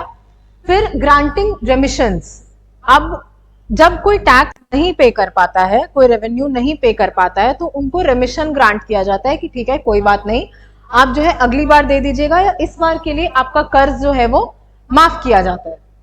So this led to reduction in pilferage and also reduced corruption to a great extent. pilferage मतलब जो लीक्स होते हैं ना, कि अगर जैसे बहुत सारा आज भी देखो हर कोई टैक्स पे नहीं करता है, बहुत सारा टैक्स जो है वो सिस्टम में जाने से पहले ही इधर उधर लीक हो जाता है। तो इस वजह से अब ये करप्शन के कारण होता है। आज तो चलो चीजें ऑनलाइन हो गई हैं तो ये सब चीज थोड़ा मिनिमाइज हो गया है, लेकिन पहले तो ऐसा नहीं होता था। ऐसा भी हो सकता था कि जो जागीरदार है या जो पोलीगार है वो कलेक्ट करता लैंड रेवेन्यू जाके फार्मर्स से और वो जाके राजा तक नहीं पहुंचाता, बोलता कि यहाँ पर नहीं मिला है। तो ये सब चीजों को कम करने की जो कोशिश है वो टीपू सुल्तान ने की। फिर इनका जो रिलीजियस पॉलिसी था, वैसे तो कहा जाता है कि he was tolerant towards other religions, लेकिन कुछ लोगों का ये भी कहना है, कुछ एक्सपर्ट्स का ये भी कहना है कि इनकी जो टॉलरेंट पॉलिसी थी वो सिर्फ मैसूर तक ही सीमित थी। मैसूर के बाहर जो इनका पॉलिसी था वो ये बाकी रिलीजन्स के साथ इनटॉलरेंट बिहेव करते थे। अब ये देखो, ये व्यू है, अलग अलग लोगों का अलग अलग व्यू हो सकता है, तो हम अपने तरफ से कुछ भी ऐड करके नहीं बता रहे हैं, जो प्रोमिनेंट बुक्स में लिखा गया है वो ही बता रहे हैं। लेकिन मैसूर के अंदर जो एक श्रृंगेरी टेम्पल है, वहां पर शारदा, मतलब शारदा माता, सरस्वती माता को कहा जाता है, तो उनकी मूर्ति बिठाने के लिए इन्होंने पैसे भी दिए थे। इसके अलावा बाकी इनके पैलेस के आसपास मंदिर वंदिर बनाने के लिए ये पैसे वैसे देते रहते थे, लेकिन इनका जो रिलीजियस पॉलिसी था वो कंस्ट्रेंड था, लिमिटेड था ओनली टू मैसूर। मैसूर के बाहर इनको रिलीजियस फ्रीडम के लिए नहीं जाना जाता था, क्योंकि he has been accused of conversions in the territory of Malabar. Malabar को जब इन्होंने कैप्चर किया था तो जो भी लोग वहां पे थे उनको फोर्सफुली कन्वर्ट कराने का एलिगेशन जो है वो इन पर लगाया जाता है। तो ओवरऑल मतलब अपने टेरिटरी में ये एक रिलीजियसली टॉलरेंट इंसान थे, लेकिन मे बी हो सकता है कि अपने टेरिटरी के बाहर जो इनका पॉलिसी था वो थोड़ा डिफरेंट था। नेक्स्ट है केरला। अब पहले बताओ कि मैसूर समझ में आया या नहीं? समझ आ गया? किसने एस्टैब्लिश किया था मैसूर को, पहले ये बताओ। कौन सा डायनेस्टी था? वोडेयार डायनेस्टी। ठीक है, वोडेयार डायनेस्टी के सबसे प्रोमिनेंट रूलर कौन थे? चिक्का देवराज वोडेयार। तो वोडेयार डायनेस्टी जो था वो कौन से एम्पायर का उस समय रूल चल रहा था जब वोडेयार डायनेस्टी शुरू हुआ था? विजयनगर एम्पायर। विजयनगर एम्पायर खत्म कौन से बैटल के साथ हुआ? Battle of Talikota. ठीक है, तो अब केरला की बात करें तो केरला कभी भी ना केरला के नाम से नहीं जाना गया कि हाँ केरला एक अलग स्टेट के जैसा इवॉल्व हुआ, ऐसा नहीं हुआ। केरला में 4-5 अलग अलग प्रिंसिपैलिटीज थे, वो थे, जैसे ट्रैवनकोर हो गया, कोचिन, कैलिकट और चिरक्कल। ये 4 जगह हैं जो कि केरला में मैटर करते हैं। तो ये कोलाथिरी जो है ये चिरक्कल, जैमोरिन यानी कैलिकट, कोची यानी कोचिन, और ये मतलब ये मॉडर्न मैप है। ये मॉडर्न मैप से लेकर मतलब हम अभी का केरला कैसे कॉन्स्टिट्यूट हुआ है 1498 से लेकर के अभी का केरला कैसे कॉन्स्टिट्यूट हुआ है वो यहाँ पर दिखाया गया है। तो केरला जो है 18th सेंचुरी में अलग अलग फ्यूडल चीफ्स और राजास को बिलोंग करता था, यानी अलग अलग पार्ट्स में डिवाइडेड था, जिसमें 4 इंपॉर्टेंट स्टेट्स के बारे में हमको जानना है। पहला है कैलिकट अंडर द जैमोरिन, चिरक्कल, कोचिन और ट्रैवनकोर। ठीक है, तो अब ये बताओ कि वास्को ड गामा के बारे में पता है सबको? वास्को ड गामा इंडिया आए थे, उस समय कौन था जो उनको हेल्प किया था इंडिया लाने में? वो तो उनका शिप जो था उसका सेलर था। कैलिकट का रूलर जैमोरिन जो था वो, उसको हिंदी में हाँ वो बोलते हैं। तो ये अब मतलब कि इस समय तक जब कैलिकट में जैमोरिन्स हैं, इस समय तक ब्रिटिशर्स और बाकी लोग या बाकी यूरोपियन पावर्स जो हैं वो इंडिया में आने लगे हैं। तो from the late 15th century European powers such as the Portuguese, Dutch and later the British began to establish their presence in Kerala. क्यों? तो वो अट्रैक्टेड थे by Kerala's lucrative spice trade, particularly black pepper। तो ब्रिटिशर्स जो थे वो India में आए थे किस लिए? या कोई भी यूरोपियन पावर इंडिया में आया था ट्रेड करने के लिए, और वो भी प्रोमिनेंटली स्पाइस ट्रेड, क्योंकि ब्लैक पेपर यानी काली मिर्च जो है उससे वो बहुत ज्यादा अट्रैक्टेड थे। तो सबसे पहला है ट्रैवनकोर। क्या तुमको तकलीफ है? थोड़ी देर शांत नहीं बैठ सकते हो? नहीं बैठ सकते हो तो बाहर बैठ जाओ, कोई दिक्कत नहीं है, बट ऐसे सामने में बैठ के शोर करोगे, बात करोगे तो हम डिस्ट्रैक्ट होते हैं।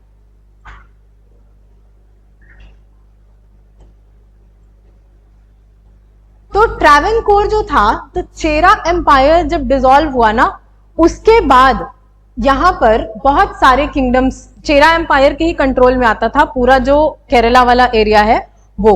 और जब चेरा एम्पायर डिसॉल्व हुआ 1100 AD, मतलब मेडिवल हिस्ट्री का भी एकदम अर्ली मेडिवल हिस्ट्री की अगर हम बात करें तो उस टाइम का टाइम है ये। और उस समय जब डिसॉल्व हुआ तो ये एरिया जो केरला वाला एरिया है वो अलग अलग पार्ट्स में टूट गया, जिसमें एक पार्ट था ट्रैवनकोर, जो कि ये इन राजा का नाम जरूर सुना होगा, किंग मार्तंड वर्मा।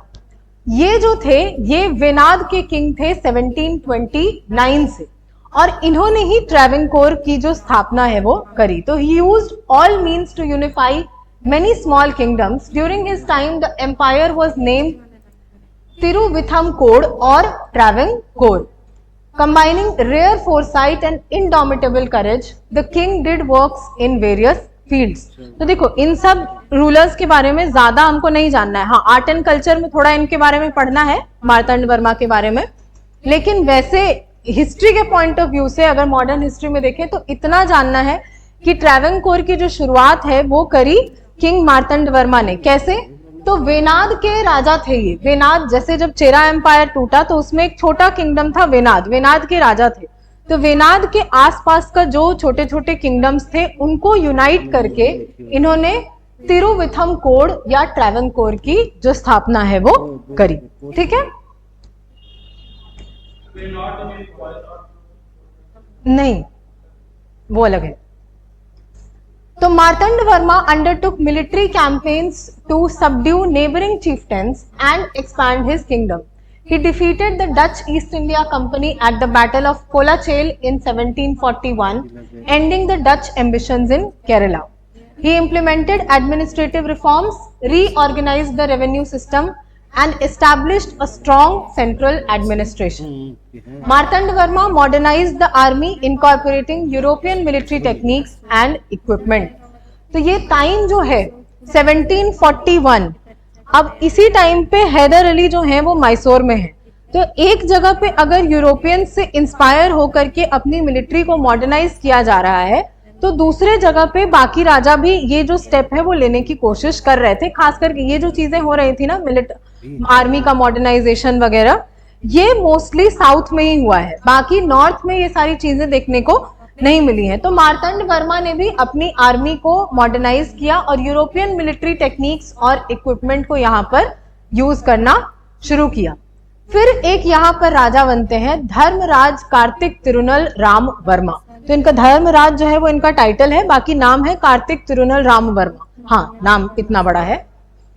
और ये है मार्तंड वर्मा के सक्सेसर, जो कि ट्रैवनकोर में अपना स्ट्रॉन्ग होल्ड जो है वो बना के रखते हैं। तो Travancore maintained strategic alliances with the British East India company.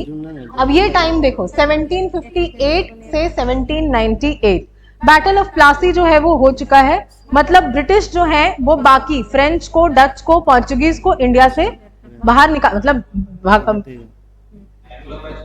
हाँ, एंग्लो मैसूर वॉर भी हो चुका है। तो वही कि ब्रिटिश जो है अब इस चीज को बता चुके हैं कि हम जो है वो सबसे इंपॉर्टेंट है, यहाँ पर हमारे अलावा कोई नहीं है। तो अब इन्होंने क्या किया, और 1761 में क्या हुआ है, एक इंपॉर्टेंट चीज हुई है, थर्ड बैटल ऑफ पानीपत। और थर्ड बैटल ऑफ पानीपत जो है वो ये डिसाइड नहीं करता है कि इंडिया में कौन राज करेगा। थर्ड बैटल ऑफ पानीपत ये डिसाइड किया था कि इंडिया में कौन राज नहीं करेगा। ना तो मुगल्स इस बात के लिए केपेबल थे और ना ही मराठास इस बात के लिए केपेबल थे, क्योंकि ब्रिटिशर्स जो थे वो तो बाद में अपना जो स्ट्रॉन्ग होल्ड है उन्होंने बनाया। लेकिन अब यहाँ पर जब ये जो तिरुनल राम वर्मा है उन्होंने देखा कि ब्रिटिशर्स जो हैं वो बहुत स्ट्रॉन्ग हो चुके हैं, तो इन्होंने ब्रिटिशर्स के साथ जो अपना अलायंस है उसको स्ट्रॉन्ग कर लिया, which provided support against the internal and the external threats. इन्होंने ट्रीटी ऑफ मैंगलोर जो है वो साइन किया 1784 में ब्रिटिशर्स के साथ, to and ensured British support for Travancore in exchange for commercial privileges and political influence। कि कमर्शियली आपको सबसे ज्यादा इंपॉर्टेंस दिया जाएगा, ट्रेड व्रेड करने के लिए आपके अलावा और किसी को भाव नहीं देंगे हम लोग, और पॉलिटिकली भी जो इन्फ्लुएंस आप चाहते हैं कि रेवेन्यू कलेक्शन हो या आपका जो एक इंसान, एक ब्रिटिश ऑफिसर जो है वो हमारी टेरिटरी में हो, ये सारी चीजें हम एक्सेप्ट करने को तैयार हैं। ऐसा एक्सेप्ट किया ट्रीटी ऑफ मैंगलोर में तिरुनल राम वर्मा ने। उस तो एक ही जगह पे दो लोग ट्रीटी नहीं कर सकते हैं।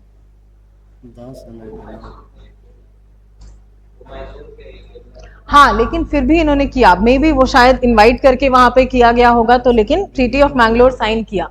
उसके अलावा एक ट्रीटी हुई 1805 में, ट्रीटी ऑफ मवलिकेरा। तो ट्रीटी ऑफ मवलिकेरा में अभी तक टीपू सुल्तान जो है वो डिफीट हो चुके हैं। फोर्थ एंग्लो मैसूर वॉर 1799 में हो गया। तो अब ब्रिटिश जो है वो इस चीज को एस्टैब्लिश कर चुके हैं कि यहाँ पर सबसे स्ट्रॉन्ग जो है वो हम हैं, हमारे अलावा कोई नहीं। तो following the defeat of Tipu Sultan in 1799, the Treaty of Mavlikera was signed between Travancore and the British East India Company. The treaty recognized the sovereignty of Travancore but placed it under British protection, effectively making it a princely state within the British Indian Empire. यानी कैसे Britishers के साथ integrate हो गया ट्रैवनकोर, ये उसकी बात है कि ऐसा नहीं हुआ कि ब्रिटिश ने कंप्लीटली ट्रैवनकोर को सब्जुगेट कर दिया अपने अंडर, क्योंकि ट्रैवनकोर ने कभी भी 1-on-1 फाइट नहीं करी ब्रिटिशर्स के साथ, हमेशा जो है ट्रीटी बना के चले, संधि बना करके चले, और अल्टीमेटली वो सॉवरेन पावर की तरह रहे, क्योंकि प्रिंसली स्टेट्स के पास अपनी सॉवरेनिटी होती थी पर इंटरनल मैटर्स में, एक्सटर्नल मैटर्स में नहीं। तो एक प्रिंसली स्टेट की तरह ट्रीटी ऑफ मवलिकेरा के द्वारा इनको यहाँ पर रिकॉग्नाइज किया गया, और 1805 के बाद ट्रैवनकोर जो था वो एक प्रिंसली स्टेट बन के रह गया। बाद में भी देखो, जब हम लोग ब्रिटिशर्स का वो करेंगे ना, तो ट्रैवनकोर के राजा के बारे में, मतलब ट्रैवनकोर के राजा 1947 तक जो ट्रैवनकोर था वो प्रिंसली स्टेट के जैसा ही एग्जिस्ट करता है। दूसरा है कोचिन। तो kingdom of Cochin through though smaller, played a crucial role in the region due to its strategic port city Cochin या Kochi. The rulers of Cochin often allied with Portuguese, Dutch and later the British to safeguard their interest.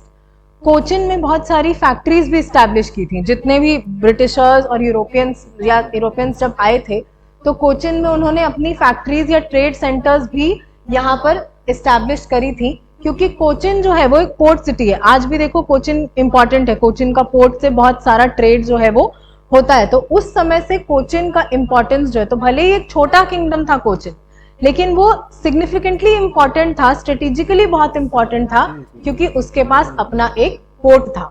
और इतना वो port important था कि उस city के नाम पर या उस पोर्ट के नाम पर ही पूरे किंगडम का नाम पड़ गया था। तो बाकी जितने भी यूरोपियंस थे, रूलर्स जो थे कोचिन में, उन्होंने उनके साथ अपना अलायंस जो है वो बनाया। तो European presence influence the political and economic structure of Cochin, making it an important centre for trade and commerce. अब ब्रिटिश के साथ, अब कोचिन में कौन सा रूलर था नहीं था ये इंपॉर्टेंट नहीं है, लेकिन क्योंकि केरला जो है वो एक किंगडम पढ़ना है, तो ऐसा केरला को कोई बहुत इंपॉर्टेंट रोल नहीं रहा है। हाँ, ट्रेड में बस इंपॉर्टेंट रोल रहा है, और वो भी केरला में सबसे इंपॉर्टेंट एनसीईआरटी में आई गेस सिर्फ मार्तंड वर्मा के बारे में ही दिया है, बाकी जो स्टेट्स थे या बाकी जो किंगडम्स थे उनके बारे में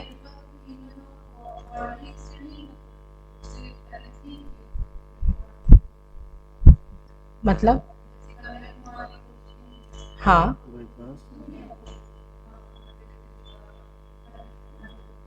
कौन बाउंड्री स्टेट, तुम एक बार दोबारा से बोलो, हम नहीं समझ पाए। नहीं, कन्याकुमारी नहीं पढ़ेंगे केरला, ये है केरला। कन्याकुमारी तो इधर नीचे आता है, तमिलनाडु में। क्या क्वेश्चन है? अच्छा ठीक है।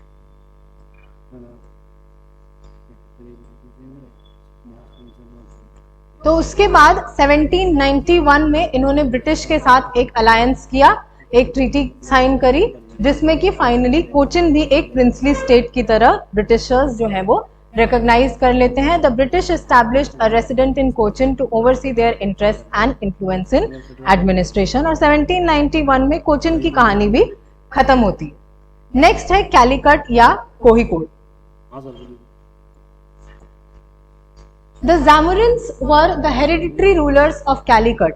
They controlled a significant part of Malabar coast and were renowned for their naval power and commercial acumen. तो स्टार्टिंग में Zamorins ने बहुत कोशिश करी कि यूरोपियंस जो एनक्रोच करने की कोशिश कर रहे हैं केरला में या बाकी जगहों पे, उसको हम रेजिस्ट करें। खास करके पोर्चुगीज के साथ जो इनके रिलेशंस थे वो उतने अच्छे नहीं थे, क्योंकि पोर्चुगीज जो थे वो स्पाइस ट्रेड पे अपनी मोनोपोली बनाना चाहते थे। भले बाद में पोर्चुगीज को एकदम ही बाहर कर दिया गया, बस गोवा और पौंडीचेरी वाले एरियाज में उनका कंट्रोल जो है वो रह गया था, लेकिन स्टार्टिंग में पोर्चुगीज और ब्रिटिशर्स के बीच में टफ कंपटीशन था।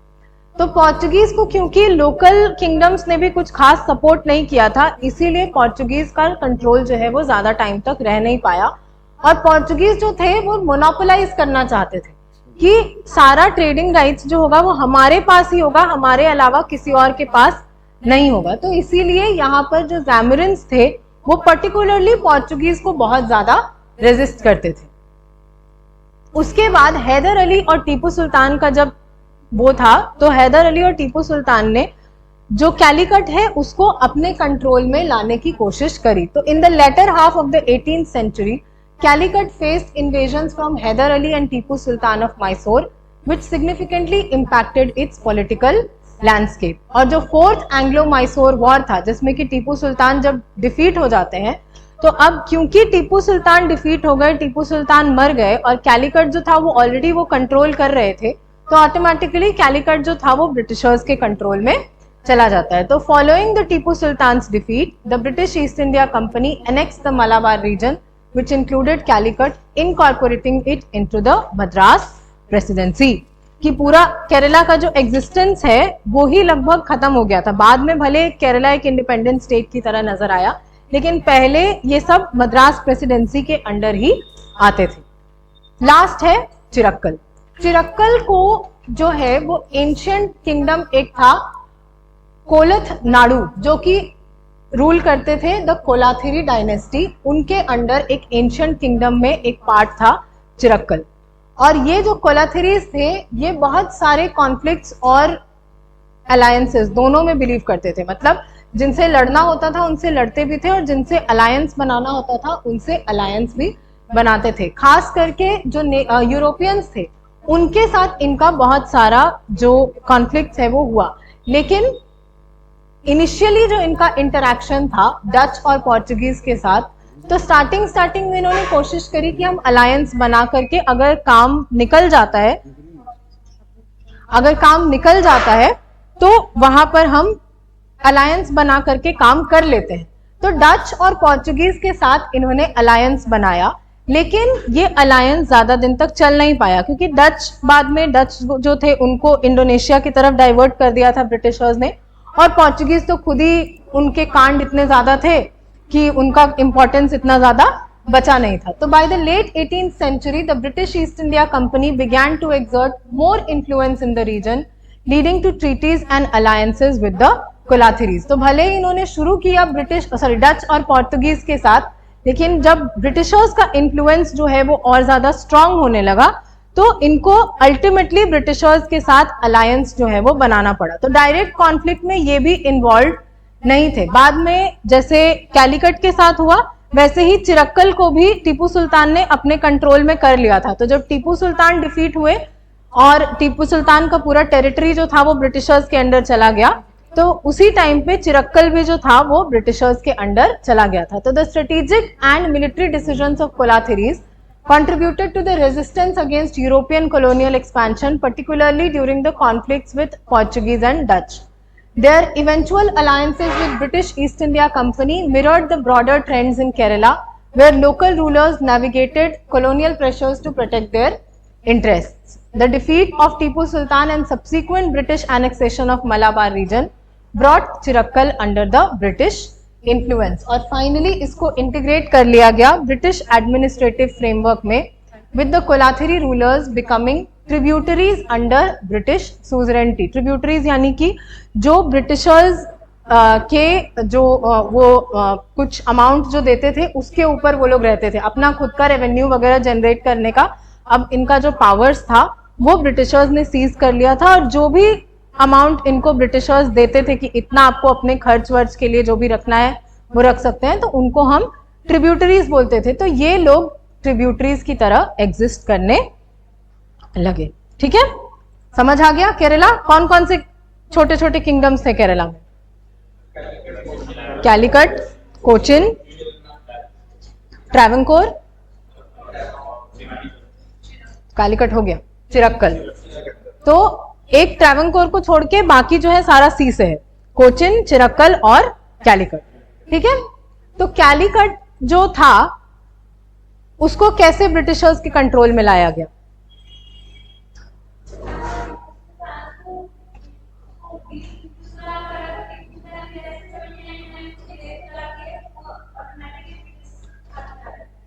सेवनटीन 1999 में जब उनकी डेथ हो जाती है टीपू सुल्तान की, तो कैलीकट भी ब्रिटिशर्स के कंट्रोल में आ जाता है, क्योंकि कैलीकट पे टीपू सुल्तान अपना जो कंट्रोल है वो पहले ही बना चुका था। कैलिकट को और किस नाम से जाना जाता है? वो तो वहां के रूलर्स का नाम था। कोहिकोड, कोहिकोड बोलते हैं, कोहिकोड। जो साउथ इंडिया में ज जब भी लिखाता है ना ZH, तो उसका प्रोनाउंसिएशन ह हो जाता है, ज नहीं रहता है, तो उसको कोहिकोड बोलते हैं। ठीक है। और साउथ इंडिया में एजुकेशन का स्टेटस जो था वो ठीक था, लेकिन हाँ, मोस्टली साउथ इंडिया में जो इवन फीमेल्स का भी एजुकेशन बैकग्राउंड जो था वो काफी अच्छा रहा। तो साउथ इंडियन किंगडम्स में अच्छा था एजुकेशन का स्टेटस, लेकिन साइंटिफिक एजुकेशन थोड़ा बहुत साउथ इंडिया में होता भी था, नॉर्थ इंडिया में साइंटिफिक एजुकेशन बिल्कुल भी नहीं था।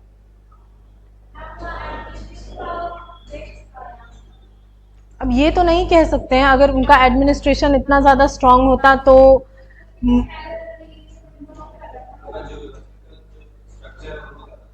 हाँ, जोग्राफिकली उन लोग को बहुत एडवांटेज था, जो कि प्लेन्स में लड़ना आसान होता है और वहां पर अपने आप को डिफेंड करना आसान होता है। तो ब्रिटिशर्स जितना इजीली प्लेन्स में कंट्रोल कर लेते थे, उतना इजीली वो वहां साउथ इंडियन किंगडम्स में कंट्रोल नहीं कर पाते थे।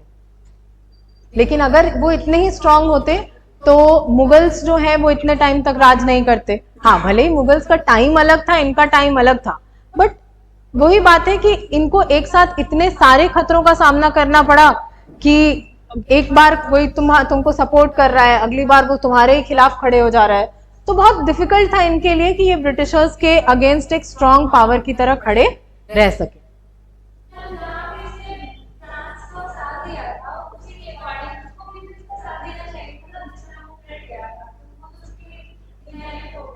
हाँ, तो ऐसा तो बहुत सारा केसेस हुआ है। तो इसमें किसका नुकसान हुआ?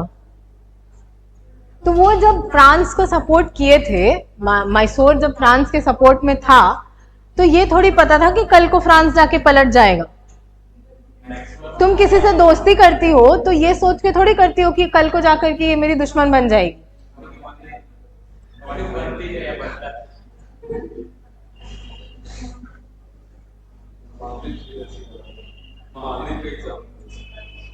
हाँ, मालदीव्स का एग्जाम्पल ले लो कि मालदीव्स को इंडिया इतना सपोर्ट किया, लेकिन हाँ, चाइना का एग्जाम्पल है। मॉडर्न इंडिया, मॉडर्न वर्ल्ड में भी इसके बहुत सारे एग्जाम्पल्स मिल सकते हैं। टर्की का ले लो, टर्की जो था हमेशा से वेस्ट को सपोर्ट करता था। एट प्रेजेंट भले ही वो नेटो का मेंबर है, लेकिन फिर भी टर्की जो है वो नेटो के अगेंस्ट ही खड़ा रहता है, मोस्टली वेस्ट के अगेंस्ट खड़ा रहता है। ऐसा फॉरेन पॉलिसी में चलते रहता है एक तरीके से, क्योंकि भले ही ये इंडिया के अलग अलग, मतलब इंडिया के अंदर ही ये सब कुछ चल रहा था, लेकिन 1857 का रिवोल्ट जब हम लोग पढ़ेंगे तो देखेंगे कि नेशनलिज्म की फीलिंग इंडियंस के अंदर नहीं थी। तो वो लोग बाहर वालों को, भले ही वो एक जैसे दिखने वाले लोग हैं, एक जैसे बोलने वाले लोग हैं, लेकिन उनके लिए वो फॉरेन ही था कि ये बाहर के ही लोग हैं। तो ये चीज की फॉरेन पॉलिसी में एक स्टेटमेंट होता है कि there are no permanent friends और परमानेंट एनिमीज, यानी कोई भी परमानेंटली तुम्हारा परमानेंट फ्रेंड नहीं है, कोई भी परमानेंट दुश्मन नहीं है। जब तुम्हारा जैसा इंटरेस्ट है उस हिसाब से तुमको काम करना पड़ेगा। और एज अ ब्यूरोक्रेट भी, एज एन एडमिनिस्ट्रेटर भी, हो सकता है कि एक बार को तुम पॉलिटिशियन जो है वो तुमसे ठीक से बात नहीं किया, या तुमको कुछ अनड्यू एडवांटेज लेने का कोशिश किया, अनड्यू फेवर्स मांग रहा है तुमसे, उस टाइम पे तुमको उसको अपोज भी करना पड़ेगा। लेकिन वहीं जब उससे काम निकलवाना होगा, जहां पर उसकी जरूरत होगी, तुमको उसके साथ भी अच्छे से बिहेव भी करना होगा। तो यही डिप्लोमेसी यही होती है ना, कि जब हमको जरूरत पड़े तब हम उसके साथ अच्छे से रह सकें, और जब उसके अगेंस्ट भी जाने की जरूरत पड़े तो उसके अगेंस्ट भी हम जा सकें। तो इसमें कुछ गलत नहीं है कि आज साथ दे रहे थे और कल साथ नहीं दे रहे हैं, वो शादी थोड़ी कर रहे थे, बस अलायंस ही तो बना रहे थे।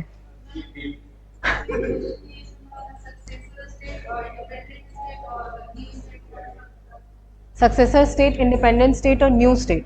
देखो, सक्सेसर स्टेट जो मुगल से टूटे थे, मतलब मुगल के प्रोविंसेस थे और वहां से सक्सीड किए थे। इंडिपेंडेंट स्टेट और न्यू स्टेट एक ही है। एक था रिबेल स्टेट, ठीक है। रिबेल स्टेट मतलब जो मुगल्स के खिलाफ लड़ करके बाहर निकले थे, जैसे मराठास हो गए, जाट्स हो गए, और एक और सिख हो गया। और इंडिपेंडेंट स्टेट्स जैसे कि केरला, जिनका मुगल से कोई लेना देना नहीं है, और वो एक और मैसूर, जिनका मुगल से कोई लेना देना नहीं था, ये नए स्टेट्स की तरह या इंडिपेंडेंट स्टेट्स की तरह इमर्ज हुए थे। ठीक है।